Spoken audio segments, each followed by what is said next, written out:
warahmatullahi wabarakatuh. Perkenalkan, nama saya Neng Siti Nur Hatimah dengan NIM 17101110321. Di video kali ini, saya akan memaparkan materi pembelajaran fikih kelas 9 semester genap tentang pengurusan jenazah.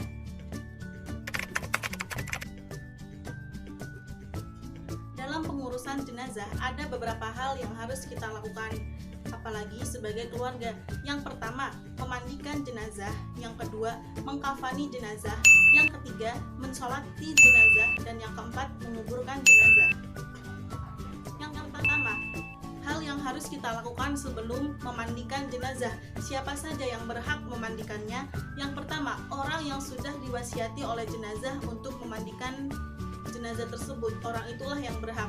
Kemudian yang kedua, apabila tidak ada wasiat, maka yang berhak adalah keluarganya. Apabila jenazah laki-laki, yang berhak adalah ayahnya, kakeknya, anak laki-lakinya, atau cucu-cucu laki-lakinya. Sebaliknya dengan jenazah perempuan, yang berhak ialah ibunya, neneknya, anak-anak perempuannya, dan cucu-cucu perempuannya. Lalu bagaimana ketentuan dalam pemandian jenazah? Yang pertama yang harus kita lakukan ialah membersihkan tubuh jenazah dari kotoran atau najis. Bisa menggunakan kain bersih untuk membersihkan bagian kuku, gigi, dan juga daun telinga. Kemudian langkah selanjutnya ialah mewudukan jenazah. Langkah-langkah wudhu seperti yang biasa kita lakukan dengan cara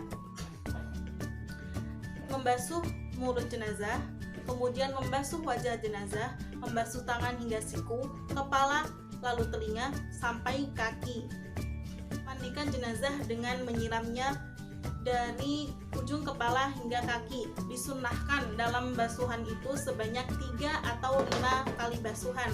Dan dalam basuhan terakhir, usahakan menggunakan wangian atau larutan kapur barus. Setelah proses pemandian selesai, keringkan jenazah menggunakan handuk yang halus. Lalu, apakah dalam Islam semua jenazah harus dimandikan? Jawabannya tidak. Ada 2 kategori jenazah yang tidak wajib dimandikan. Yang pertama, jenazah yang meninggal karena terbakar. Yang kedua, jenazah yang meninggal karena mati syahid atau sedang berperang membela agama Allah. Seperti hadis yang diriwayatkan oleh Ahmad dari Jabir bin Abdullah, la taghsiluhum fa inna kulla jurhin aw damin yafuhu miskan yaumal qiyamah. Setelah proses pemandian jenazah, langkah selanjutnya ialah pengkafanan jenazah. Tata caranya, yang pertama, sediakan kain kafan. 3 lapis kain kafan untuk jenazah laki-laki dan 5 lapis kain kafan untuk jenazah perempuan. Kemudian setelah itu, bentangkan kain kafan pada permukaan yang luas. Sebelum itu, sediakan tali pengikat sebanyak 3, 5, atau 7 tali. Setelah itu, letakkan jenazah dengan hati-hati di atas permukaan kain kafan yang paling atas. Selanjutnya, selimutkan kain kafan dari yang paling atas sampai lapisan yang paling bawah. Kemudian ikat jenazah dengan tali yang sudah tersedia dengan ikatan simpul yang mudah dilepas. Setelah memandikan jenazah dan juga mengkafani jenazah, selangkah selanjutnya dalam pengurusan jenazah ialah mensolatinya. Salat jenazah berhukum fardu kifayah, yang artinya satu hukum kewajiban ditimpakan pada satu kaum yang terdiri dari banyak orang. Apabila tidak ada dari orang tersebut yang menunaikan kewajiban, maka berdosalah seluruh orang di dalamnya.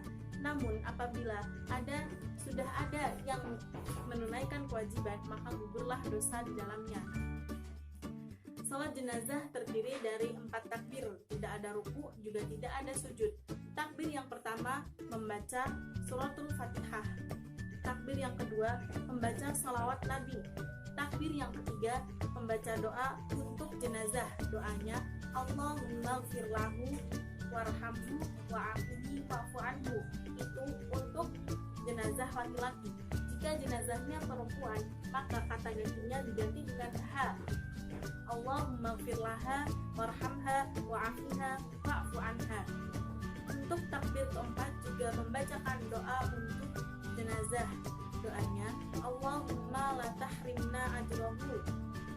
la taftinna ba'dahu waghfir lana wa lahu. Setelah itu salam.